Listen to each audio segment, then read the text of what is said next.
வணக்கம் நேர்களே, உங்களை எல்லாரையும் புது பதிவுல சந்திக்கிறதுல பெரும் மகிழ்ச்சி அடைகிறேன். இன்னைக்கு நாம பார்க்கக்கூடிய புது பதிவு பாத்தீங்கன்னா, கிரகங்களின் சேர்க்கை மீன ராசியில, அதாவது காலபுருஷனுக்கு 12ஆம் இடமான விரயஸ்தானத்துல கிரகங்களின் சேர்க்கை பெறும்போது எல்லா ராசி அன்பர்களுக்கும் அதிகப்படியான ஒரு மாற்றங்கள், சில விஷயங்கள்ல கவனமோட இருக்க வேண்டிய ஒரு சூழ்நிலைகள் இது எல்லாமே வரப்போகுது. கிரகங்கள் என்னென்ன கிரகங்கள்லாம் மாற்றம் பெறுது அப்படின்னு பார்க்கும்போது, சூரியனாகப்பட்டவர் 15ஆம் தேதி மார்ச் மாதம் அந்த மீன ராசிக்கு பெயர்ச்சி ஆகிறார்.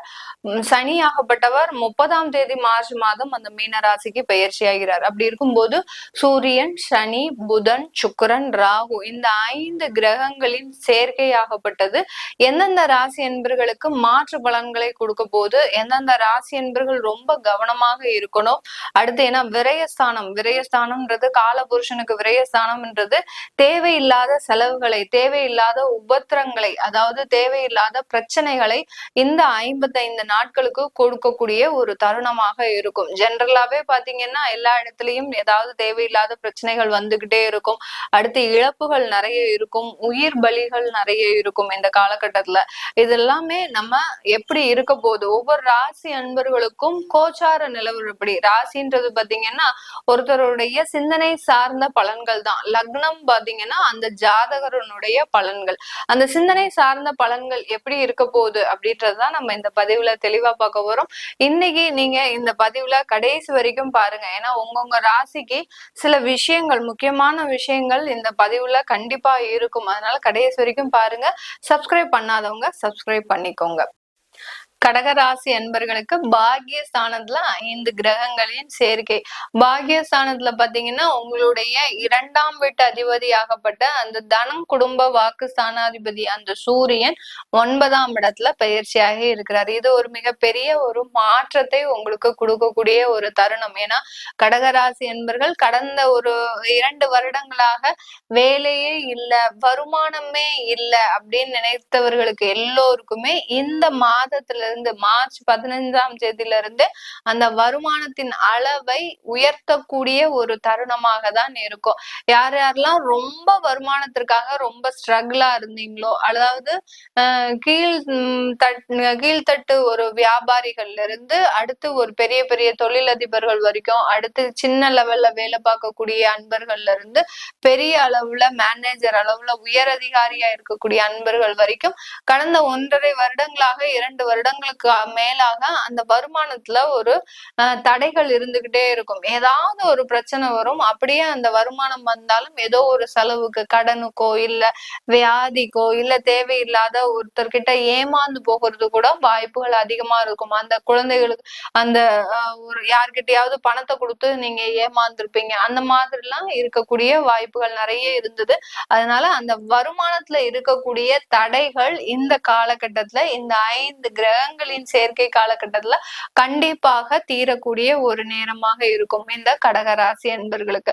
அடுத்து உங்களுடைய உபஜய ஸ்தானாதிபதி, அடுத்து விரய ஸ்தானாதிபதியாகப்பட்ட அந்த புதன்றவரு அந்த 9ஆம் இடத்துல நீச்சம் பெற்று இருக்கிறார். யார் யாரெல்லாம் வெளிநாட்டுக்காக முயற்சி செய்றீங்களோ, அடுத்து புதுசா ஏதாவது ஒரு முயற்சிகள் செய்றீங்க, இல்ல நீங்க வீடையே மாற்றம் செய்யணும்னு நினைக்கிறீங்க, இல்ல உங்களுக்கு ஒரு சில தேவையில்லாத பிரச்சனைகள்ல இருந்து வெளியில வர்றதுக்கு கோர்ட்டு கேஸ் வழக்குகள்லாம் இருக்கு, அந்த கேஸ்ல இருந்து வெளியில வரணும் அப்படின்லாம் யார் யாரெல்லாம் புது முயற்சிகள் செய்றீங்களோ அதுல எல்லாத்துலயுமே அந்த முயற்சிகள் எல்லாமே பலவீனம் அடையக்கூடிய ஒரு நேரமாக இருக்க போது இந்த கடகராசி என்பர்கள். வெளிநாட்டு முயற்சிகள்ல உங்களுக்கு சின்னதா ஒரு இழப்புகள் இருக்கு, வருமானங்களை இழக்கக்கூடிய ஒரு தருணம் இருக்கு. அதனால நீங்க இந்த 60 நாள் முடிஞ்சதுக்கு அப்புறம், 55 நாள் முடிஞ்சதுக்கு அப்புறம் அதற்கு உண்டான முயற்சிகளை எடுத்துக்கோங்க. எடுத்துக்கிட்டீங்கன்னா கண்டிப்பா அதுல ஒரு சாதகமான பலன்கள் இந்த கடகராசி அன்பர்களுக்கு இருக்க போகுது. அடுத்து இந்த கடகராசி அன்பர்களுக்கு சுகஸ்தானாதிபதியும் அதிபதியும் லாபஸ்தானாதிபதியும் ஆகப்பட்ட அந்த சுக்கிரன் ஆகப்பட்டவர் 11ஆம் இடத்துல, அதாவது 9ஆம் இடத்துல அங்க உச்சம் பெற்று இருக்கிறார். இந்த கடகராசி என்பர்களுக்கு அந்த முக்கியமான 2 ஸ்தானத்திற்குரிய அதிபதி அங்க 9ஆம் இடத்துல உச்சம் பெற்று இருக்கும் போது ரொம்ப லக்ஸுரியான ஒரு வாழ்க்கை, ஆடம்பரமான ஒரு வாழ்க்கையை அனுபவிக்கக்கூடிய ஒரு தருணம். அப்படி இருக்கும்போது நீங்க இந்த காலகட்டத்துல என்ன செய்யணும்? எதையாவது தேவையில்லாம முயற்சி செய்யாம இருக்கக்கூடிய வருமானத்தையும் இருக்கக்கூடிய நன்மைகளையும் தக்க வச்சு கொள்றதுக்கு நம்ம என்னென்னலாம் பண்ணணும்ன்றத நீங்க செஞ்சுக்கிட்டீங்கன்னா, அதிகப்படியான ஆசையை வளர்த்துக்காதீங்க இந்த கடகராசி என்பர்கள். ஏன்னா நீங்க அதிகப்படியான ஆசையை வளர்க்கும் போது அங்க ஒரு புது முயற்சிகளை செய்வீங்க. இப்போ சாதாரணமா நீங்க ஒரு வேலையே பார்த்துட்டு இருக்கிறீங்க அப்படின்னா, இந்த காலகட்டத்துல வேலை செய்யக்கூடியவர்களுக்கு கொஞ்சம் வருமானம் அதிகரிக்கவும், நான் புதுசா ஏதாவது ஒரு தொழில் பண்ணலாமா அப்படின்ற ஒரு எண்ணம் உங்களுக்கு தலை தூக்கும். அந்த தொழில் பண்றதுனால நீங்க வேலையில பார்த்துட்டு இருக்கக்கூடிய அந்த வருமானத்தை எடுத்து இந்த தொழில போடும்போது அந்த முயற்சியில ஒரு தோல்வி அடையும். அப்போ திரும்பியும் உங்களுக்கு தேவையில்லாத பிரச்சனைகள் வரும். அதனால அதை செய்யாம விட்டுட்டு இருக்கக்கூடிய ஒரு வருமானத்தை நீங்க ஒரு புதுசா ஒரு இன்வெஸ்ட்மெண்ட் பிளான் போடுங்க. ஒரு வீடு கட்டுறதுக்கோ, இல்ல உங்களுக்குன்னு சில நகைகள் வாங்குவதற்கோ, இல்ல உங்க குழந்தைகளுக்குன்னு சில இன்வெஸ்ட்மெண்ட் போடுறது. எவ்வளவோ இன்வெஸ்ட்மெண்ட் பாலிசி எல்லாம் இருக்கு. குழந்தைகளுக்கு, பெண் குழந்தைகளுக்கு உண்டான ஒரு இன்வெஸ்ட்மெண்ட் முதலீடு திட்டம். அடுத்து பாத்தீங்கன்னா போஸ்ட் ஆபீஸ் தபால் அலுவலகத்துல உங்களுக்குன்னு ஒரு முதலீடு திட்டம். இப்படி நிறைய ஒரு விஷயங்கள் இருக்கு. அதெல்லாம் நீங்க முன்னின்று செய்யக்கூடிய ஒரு தருணமாக இருக்க போகுது இந்த கடகராசி என்பவர்களுக்கு. அதனால உங்களுடைய வருமானத்தை எக்காரணத்து கொண்டும் இழந்துராதீங்க. அததான் அந்த புதனும் ராகுவும் செய்ய போறாரு. அந்த 9ஆம் இடத்துல இருந்து உங்களுக்கு கிடைக்க வேண்டிய பாக்கியங்களை அபகரிக்கக்கூடிய ஒரு தருணம். அந்த சுக்கிரனாகப்பட்டவர் உச்சமாக இருந்து உங்களுக்கு வருமானத்தை கொடுத்தாலும் இந்த 2 கிரகங்களும் அந்த வருமானத்தை வேறு வழி மூலமாக அதை விரயமா ஆக்குவதற்குண்டான ஒரு நேரமாக இருக்கும் இந்த கடகராசி என்பர்களுக்கு. அதுக்கப்புறம் இந்த கடகராசி என்பர்கள் இந்த காலகட்டத்துல செய்ய வேண்டிய ஒரு முக்கியமான விஷயம் என்ன அப்படின்ற போது, நீங்க உங்களுடைய நண்பர்களையோ, உங்களுடைய உறவு முறைகள், தாய் மாமா, அடுத்து மச்சான், அந்த மாதிரியான உறவு முறைகளை நீங்க கொஞ்சம் அவாய்ட் பண்றது நல்லது. அவாய்ட் பண்ணிட்டீங்க அப்படின்னா இந்த 55 நாட்கள்ல மிகப்பெரிய அளவு பிரச்சனைகள்ல இருந்து நீங்க அந்த பிரச்சனைகள்ல இருந்து தவிர்க்கப்படுவீங்க. ஏன் அப்படி சொல்றேன் அப்படின்னா, உங்களுக்கு இந்த உறவு முறை மூலமாக சில தேவையில்லாத பிரச்சனைகள் இந்த காலகட்டத்துல வரும். அவர்களுக்காக நீங்க ஏதாவது ஒரு உதவி செய்ய போவீங்க. அவர்களுக்கு ஒரு பணம் தேவையா இருக்கும். நீங்களே ஏற்கனவே பிரச்சனையில இருக்கிறீங்க. அப்படி இருக்கும்போது அவர்களுக்கு போய் நீங்க உதவி செய்ய போய் அந்த இடத்துல நீங்க மாட்டிக்க கூடிய ஒரு தருணமாக இருக்கும். ஏன்னா 5 கிரகங்கள் 9ஆம் இடத்துல சேர்க்கை பெற்று இருந்தாலும் அங்க ஒரு நீச்ச கிரகம் இருக்கு. அடுத்து ராகுன்ற அந்த சர்ப்ப கிரகமும் இருக்கிறதுனால இந்த கடகராசி என்பர்கள் தேவையில்லாத பிரச்சனைகள்ல போய் மாட்டிக்க கூடிய ஒரு தருணம். இந்த பதிவை பாக்குறீங்க அப்படின்னா நீங்க உஷாரா தப்பிச்சு போயிருவீங்க. யாராவது இந்த பதிவை பார்க்கல, உங்களுடைய ஃப்ரெண்ட்ஸ், உங்களுடைய ரிலேட்டிவ்ஸ் யாராவது இருக்காங்கன்னா அவங்களுக்கு ஷேர் பண்ணுங்க. இந்த ராசி என்பர்களா இருந்தாங்கன்னா அவங்களுக்கு ஷேர் பண்ணுங்க. அவங்களும் கொஞ்சம் அலர்ட்டா இருக்கிறதுக்கு உண்டான ஒரு நல்ல நேரமா தான் இருக்கும். அதனால அதே மாதிரி ஃப்ரெண்ட்ஸ், புதுசா வரக்கூடிய காதல் உறவுகள், இவங்க கிட்ட எல்லாம் ரொம்ப டிஸ்டன்ஸ் மெயின்டைன் பண்ணுங்க. ரிலேட்டிவ்ஸ், ஃப்ரெண்ட்ஸ், 3வது நபர், கணவன் மனைவிக்குள்ள இடையில வரக்கூடிய 3வது நபர், புதிதாக வரக்கூடிய காதல் உறவுகள், இது எல்லார்கிட்டையும் கொஞ்சம் ஜாக்கிரதையாக முன்னெச்சரிக்கையோட பழகுனீங்கன்னா இந்த கடகராசி என்பர்களுக்கு இந்த 55 நாட்கள்ல கொஞ்சம் விபரீதங்கள் தவிர்க்கப்படும். அது இல்லைன்னா அதிகப்படியான விரயங்கள், அதிகப்படியான செலவுகள், தேவையில்லாத பிரச்சனைகள், வழக்குகள்ல கூட மாட்டக்கூடிய ஒரு தருணம் வந்துடும் இந்த கடகராசி என்பர்களுக்கு. ஏற்கனவே வழக்குகள்னாலே உங்களுக்கு ரொம்ப பயம் ஜாஸ்தி. அதாவது கோர்ட்டு, போலீஸ் கேஸ் இந்த மாதிரி எல்லாம் இருந்தாலே உங்களுக்கு கொஞ்சம் தடுமாற்றம் அடைஞ்சிருவீங்க. அதனால இந்த உறவு முறைகள்ல நீங்க எந்த அளவுக்கு கேர்ஃபுல்லா இருக்கிறீங்களோ அந்த இடத்துல உங்களுக்கு அந்த மாதிரியான வழக்குகள் தவிர்க்கப்படும் இந்த கடகராசி என்பர்களுக்கு. அடுத்து பாத்தீங்கன்னா உங்களுடைய சனி பகவான், அவர் யாரு அப்படின்னு பார்க்கும்போது உங்களுடைய களத்திர ஸ்தானாதிபதி அஷ்டமாதிபதியாகப்பட்ட அந்த சனி பகவான் பாக்கிய ஸ்தானத்துல அங்க பயிற்சியாகி இருக்கிறார். அப்படி இருக்கும்போது இந்த காலகட்டம் உங்களுக்கு ஏற்கனவே பிரிந்த குடும்பங்கள் இருக்கு, விவாகரத்து ஆன குடும்பங்கள் இருக்கு, ஏதோ ஒரு சின்ன பேச்சு வழக்கால நாங்க 2 பேரும் பிரிஞ்சுட்டோம், அவங்க அவங்க அம்மா வீட்டுல இருக்கிறாங்க, நான் இங்க இருக்கிறேன், என்னுடைய குழந்தைகளை பார்க்க முடியல அப்படின்னு சொல்றவங்களுக்கு எல்லாருக்குமே பாத்தீங்கன்னா இந்த காலகட்டம் அதிலிருந்து நிவர்த்தி அடையக்கூடிய ஒரு காலகட்டமாக தான் இருக்க போகுது.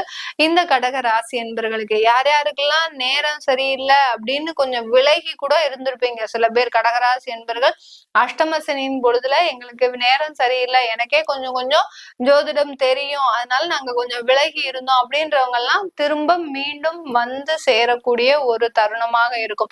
கணவன் மனைவி ஒற்றுமைன்றது அங்க இருந்த கருத்து வேறுபாடுகள் நீங்கக்கூடிய ஒரு நேரமாக இருக்க போது இந்த கடகராசி என்பவர்களுக்கு. அதே சமயத்துல சனி ராகுன்ற சேர்க்கையும் அங்க இருக்கு. அதனால உடல் தொந்தரவுகள் வியாதிகளில் இருந்து இங்க நிவர்த்தி அடையக்கூடிய ஒரு நேரம். 4ஆம் வீட்டு அதிபதி 11ஆம் வீட்டு அதிபதி அங்க உச்சம் பெற்று இருக்கிறதுனால சனி ராகுன்ற சேர்க்கை அஷ்டமாதிபதியும் அங்க இருக்கிறதுனால கண்டிப்பாக உடல் தொந்தரவுகள், யார் யாருக்கெல்லாம் கேன்சர் இருக்கோ, அடுத்து பாத்தீங்கன்னா இருதய கோளாறுகள் இருக்கோ, யார் யாருக்கெல்லாம் கொழுப்பு சம்பந்தமான பிரச்சனைகள், அடுத்து நரம்பு தளர்ச்சிகள், இதெல்லாம் யார் யாருக்கெல்லாம் இருக்கோ இவர்களுக்கு எல்லோருக்குமே இந்த காலகட்டம் நிவர்த்தியை தரக்கூடிய ஒரு நேரமாக தான் இருக்க போகுது இந்த கடகராசி என்பவர்களுக்கு. நரம்பு தளர்ச்சி இருக்கிறவங்க, அடுத்து பாத்தீங்கன்னா மூளை சம்பந்தப்பட்ட வியாதிகள் இருக்கிறவங்களுக்கு இதுல கொஞ்சம் செலவுகள் அதிகரிக்கக்கூடிய ஒரு நேரம். உங்களுடைய குழந்தைகளுக்கோ இல்ல உங்களை சார்ந்த நண்பர்களுக்கோ யாருக்காவது அந்த நரம்பு தளர்ச்சி இருக்கு, அதனால இந்த ஃபிட்ஸ் இந்த மாதிரியாலாம் அந்த ஒரு வியாதிகள் இருக்குன்னா அதன் மூலமாக சில செலவுகள் அதிகரிக்கக்கூடிய ஒரு நேரமாக இருக்கும் இந்த கடகராசி என்பர்களுக்கு. அதனால மருத்துவம் சம்பந்தப்பட்ட சில நிவர்த்திகள் உங்களுக்கு கிடைக்கக்கூடிய ஒரு தருணம், லாட்டரியும் அடிக்கக்கூடிய ஒரு தருணமாக இருக்கும். திடீர் யோகங்கள், அதிர்ஷ்டங்கள். ஏன்னா இங்க பாத்தீங்கன்னா உங்களுக்கு அஷ்டமாதிபதி, அடுத்து பாத்தீங்கன்னா ராகு 4-11 குடையவர், அடுத்து நீச்ச கிரகம், உச்ச கிரகம், இப்படி எல்லா கிரகங்களும் சேர்ந்து இருக்கிறதுனால இந்த கடகராசி என்பர்களுக்கு ராஜ யோகங்களையும் ஏற்படுத்தக்கூடிய ஒரு தருணம். திடீர்னு ஏதோ ஒரு சாதாரண லெவல்ல வேலை பார்த்துட்டு இருக்கக்கூடிய இந்த கடகராசி என்பர்கள் அலுவலகத்துல ஒரு உயர்ந்த பதவிக்கு மாற்றம் செய்யக்கூடிய ஒரு தருணமும் வரும். நீங்க எதிர்பார்த்திருக்கவே மாட்டீங்க, நமக்கெல்லாம் இந்த மாதிரியான ஒரு மாற்றங்கள் வருமா அப்படின்னு எதிர்பார்த்திருக்க மாட்டீங்க. ஆனா இந்த 55 நாட்கள்ல கண்டிப்பாக அதற்குண்டான ஒரு மாற்றங்கள் உங்களுக்கு கிடைக்கக்கூடிய ஒரு நேரம். இல்ல சில பேர் கடகராசி என்பர்கள் பாத்தீங்கன்னா திடீர்னு வெளிநாடு சுற்றுலா செல்வதற்குண்டான ஒரு தருணமாக இருக்கும். ஆன்மீக சிந்தனைகள் இந்த காலகட்டத்துல உங்களுக்கு குறைஞ்சிரும். ஏன்னா அஷ்டம சனி பொழுது டெய்லி கோயில் தான், டெய்லி விரதம் தான், டெய்லி உணவு முறையில கட்டுப்பாடு, அசைவ உணவை ரொம்ப கட்டுப்பாடோட இருந்திருப்பீங்க. ஆனா இந்த 60 நாள்ல உங்களை யாராலையும் கண்ட்ரோலே பண்ண முடியாது. அந்த அளவிற்கு ரொம்ப என்ஜாய்மெண்டோட சில ஆடம்பர விஷயங்களை அனுபவிக்கக்கூடிய தருணம், சுற்றுலா செல்லக்கூடிய ஒரு தருணம், இந்த மாதிரிலாம் உங்களுக்கு எதிர்பாராத சில நல்ல ஒரு யோகமான ஒரு ராஜ யோகத்தை கொடுக்கக்கூடிய ஒரு காலகட்டமாகவும் தான் இருக்க போது இந்த கடகராசி என்பர்களுக்கு. வெளிநாட்டுல இருக்கிறவங்களுக்கு, தொழில் செய்யறவங்களா இருந்தாலும் நல்ல ஒரு மாற்றங்கள் இருக்கும். வேலை செய்யறவங்க, அதாவது ஸ்டூடெண்ட் விசால போய் அங்க வேலை செஞ்சுட்டு இருக்கிறவங்களுக்கு உங்களுக்கு நிரந்தர வேலைன்றது இந்த கடகராசி என்பவர்களுக்கு கிடைக்கக்கூடிய ஒரு தருணமாக இருக்கும். உங்களுடைய வீட்டுல ஒரு வாஸ்துபடி சில அமைப்புகளை மாற்றிக்கோங்க. மாற்றிக்கிட்டீங்க, இந்த 60 நாள்ல மாற்றம் செஞ்சுக்கிட்டீங்க அப்படின்னா கண்டிப்பாக உங்களுக்கு இந்த காலகட்டத்துல இருந்து மேலும் மேலும் நிறைய பொருளாதார வளர்ச்சிகள் அப்படின்றது ஒரு நிரந்தரமான ஒரு மாற்றமாக இருக்கும். ஏன்னா இந்த வாஸ்துபடி சில வீட்டுல சில மாற்றங்களை செய்யும் போது இந்த காலகட்டத்துல பாக்கியஸ்தானத்துல இத்தனை கிரகங்களும் இருக்கும்போது இந்த காலகட்டத்துல செய்யும் போது அந்த பொருளாதார வளர்ச்சியில அதிகப்படியான ஒரு மாற்றத்தை நிரந்தரமாக சந்திப்பதற்கு உண்டான ஒரு தருணமாக இருக்கும் இந்த கடகராசி என்பர்களுக்கு. இது எல்லாமே நம்ம கோச்சார நிலவரப்படி பலன்களை சொல்லியிருக்கிறோம். உங்களுடைய தசாபுத்தி பலன்கள், உங்களுடைய ஜாதகத்துல இந்த மாதிரியான 5 கிரகங்களின் சேர்க்கைகள் இருக்கும்போது எனக்கு எப்படி இருக்கும் பலன்கள், தசாபுத்தி பலன்கள் எப்படி இருக்கும் அப்படின்னு கேட்க நினைக்கிறவங்க கீழே இருக்கிற நம்பருக்கு வாட்ஸ்அப்ல அப்பாயின்மெண்ட் வாங்கிக்கிட்டு நீங்க என்கிட்ட கன்சல்ட் பண்ணிக்கலாம். உங்களிடமிருந்து விடைபெறுவது உங்கள் ஆஸ்ட்ரோ பூர்ணா. நன்றி, வணக்கம்.